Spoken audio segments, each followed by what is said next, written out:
Question for you. What do you want for dinner? Pasta rosa. It's okay. There's tono. Tono with carote. You like? Pasta rosa.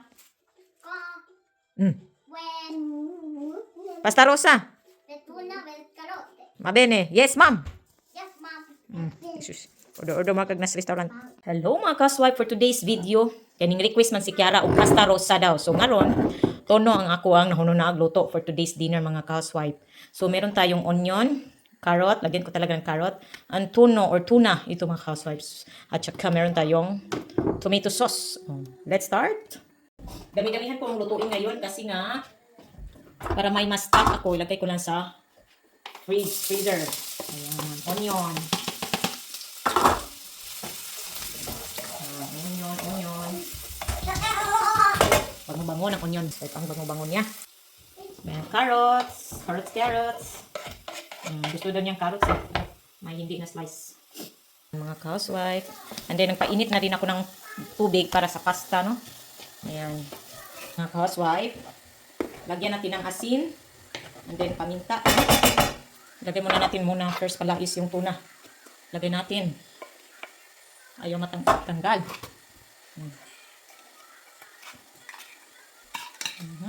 Lagay ko na. Kasi kung marami yung carrots, madamihan, lagyan ko pa ng 1 can more. Ito ay walang oil yung can.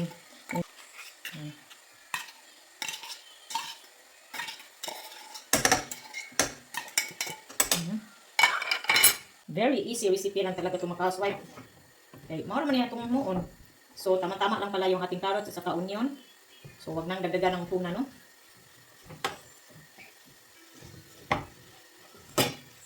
Yan, mix na ito tarong. And then, magkaswipe, isunod ang tomato sauce. Huwag nating damihan kay acidic naman po siya tanaw niya. Madagdahanan, lain na po kaayo, no? Anak lang yun siya. Tanaw lang yun na ito. I-estimate lang sa ito ang kuan atong carrots and then sa tuna lang. Ayan, tomato sauce.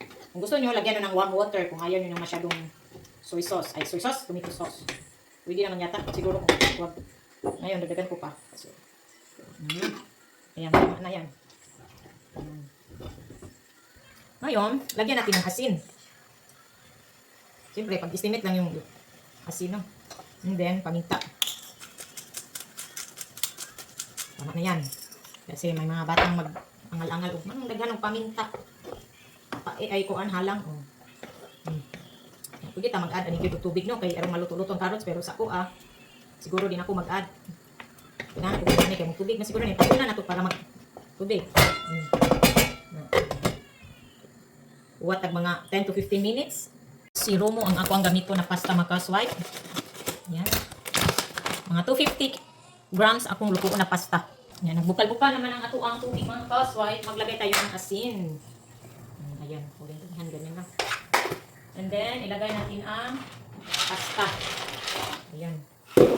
Hintayin mo natin magbukal-bukal to bago tayong mag-timer, no? 11 minutes makaswipe. Kumustahin muna natin tong sauce natin. O, ayan yung sauce na to, Kini kaya lagi ay i-save na to yung ubang for the next days kung gusto ko magkaon og pasta with tono. Housewife, nahumana. Butang sana ko ni kay ibalihin na to yung uban kay naghandra. Nahumana nagpasta, nagtutot-tutot na. So karon ibalihi butang ang pasta dire. Magkaon na niya akong mga amo. Housewife, pasta dire. Pasta rosa ang request atong amo karon. Siguro sila ni mukaon na ni kay iwasog kaon itong akong gigluto. Last night, no? Wait, so noisy na. Let's naan lang yun siya. Swipe ko. Pasta.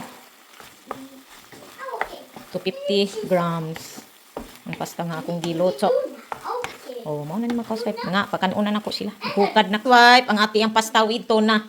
With tono. Kung tono. Anak. Salamat. Thank you for watching. Bye. Akong amo nga. Sa tagaan ni mong tinidor. Igyan magtinidor. Akong amo. Boss.